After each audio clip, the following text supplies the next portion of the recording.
there ulit mga mommies. We're down to our last step, the last step dun sa series natin on how you can start your own virtual career. Okay, so for the last step, just like in the traditional setting, nandun na tayo sa point wherein mag-a-apply na tayo. So, our credentials are ready, our profile is ready. Now, nandun na tayo sa part wherein maghahanap na tayo ng work. So, for this one, go to sa job boards na in-applyan mo or sinalihan mo, and then just browse work. So, for this one, my ultimate tip really is you can start with yung parang skill, yung primary skill na you wanted to apply. So, for example, yung primary skill na you're looking for or primary skill na you're applying for is, let's say, bookkeeping. Then go ahead, plug it sa search field, and then hanapin mo yung makikita mo din yung mga iba't ibang jobs related to bookkeeping. Now, pag na-maximize mo na yung bookkeeping, what I would suggest is for you to use other search terms related to your skill. So, for example, okay, I'm looking for a bookkeeping job.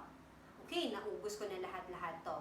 The next thing that you can do is maybe, let's say, look for all financial jobs. So, the idea here, the trick here is to be creative with your search terms. So, huwag kang magsettle sa kung ano lang yung parang common na term. Try to play around with different keywords doon sa hinahanap mo na work. So, yun. So, bookkeeping, financial, banks, payroll, etc. etc. So, yun. So, lahat ng skills na feeling mo pasok dun sa gusto mong applyan, plug it sa search term. Okay?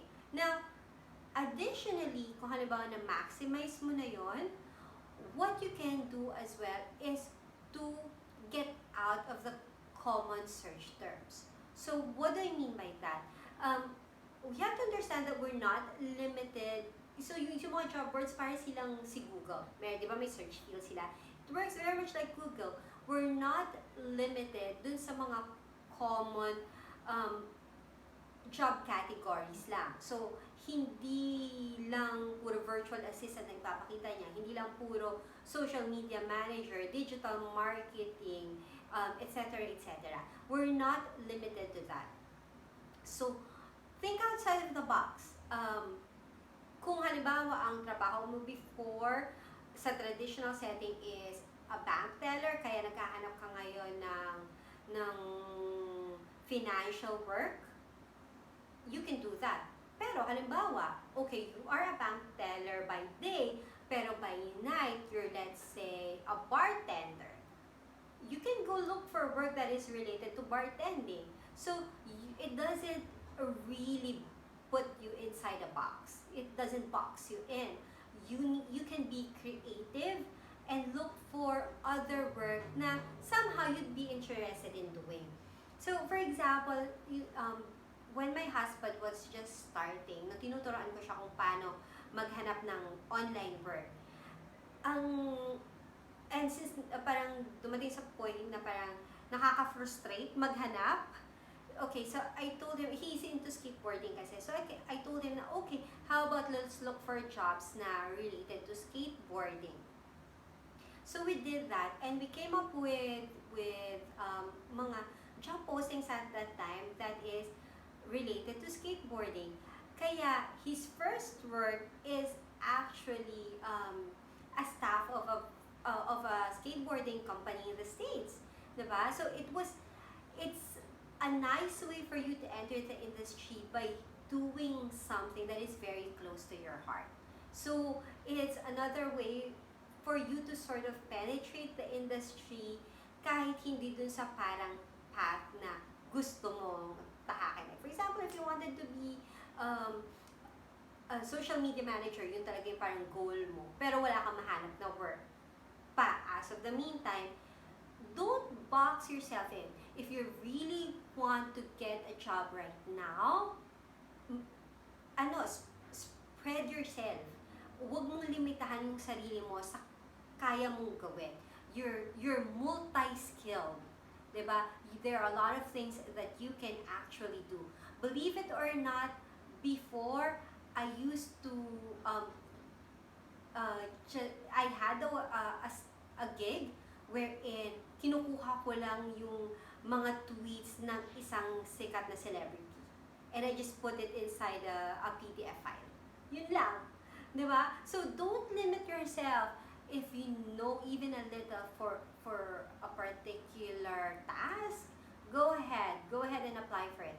Again, the idea here is for you to just get yourself into the industry para makapasok ka. Because once you're there, it's easy for you to shift into something that you're much more interested in. Okay?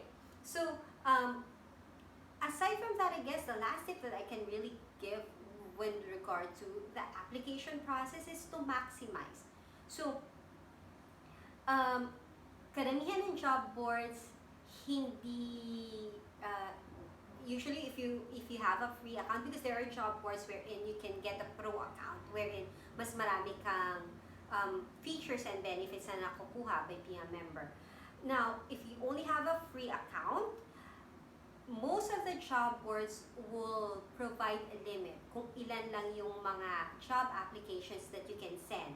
Could either be for a month or for a day.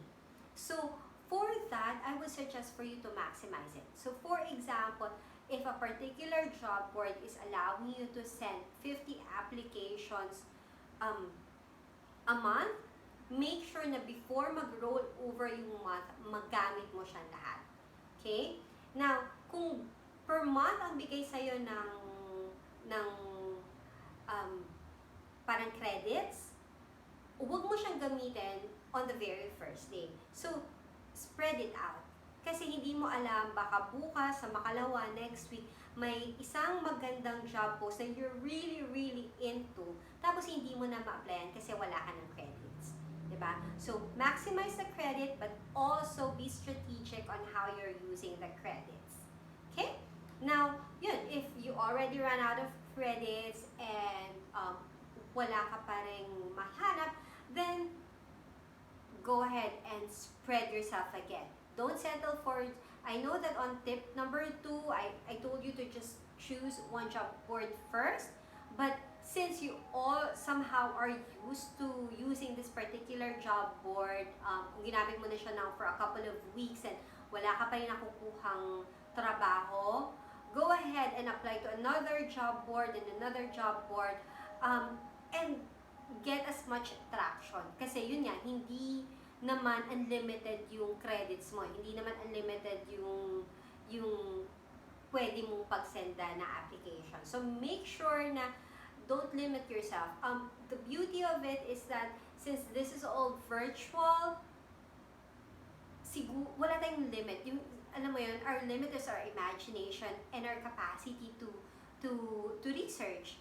Diba? Maraming job boards online, aside from Upwork, aside from Freelancer, aside from onlinejobs.ph, maraming pa dyan iba. And it's just a matter of you finding them, and it's just a matter of you having the courage to continue applying pag hindi ka pa nakakakuha. Diba? Sabi nga ni Jim Rohn, whatever you lack in skill, make up in numbers. So, eventually, if you keep on sending those applications, soon enough, makakahit ka rin ng jackpot yan. Diba? So, and another thing, if habang hindi ka pa nakakahanap ng work, kapag hindi ka pa nakakahanap and you're still waiting for feedback, always make adjustments, tweak. So, always look back. This is not a done deal. Hindi porke tapos na yung profile mo, okay na. You know, always strive to improve things until you find yung job na na mapapasukan mo. Diba? There's always room for improvement for your profile, for your cover letter, tweak your portfolio. Always keep on tweaking. Always try to keep on improving. So, what I would usually do pag may mga in-applyan ako na hindi ako natatanggap, binabalikan ko yung cover letter ko, ano pa ba yung pwede kong i-improve, ano pa ba yung pwede kong baguhin, pwede ko bang baguhin yung I will play with the subject line, I will play with my paragraphs, alam mo yun, yung, as in talagang, hindi man na siya i-overhaul, but I will make sure to tweak it. Hindi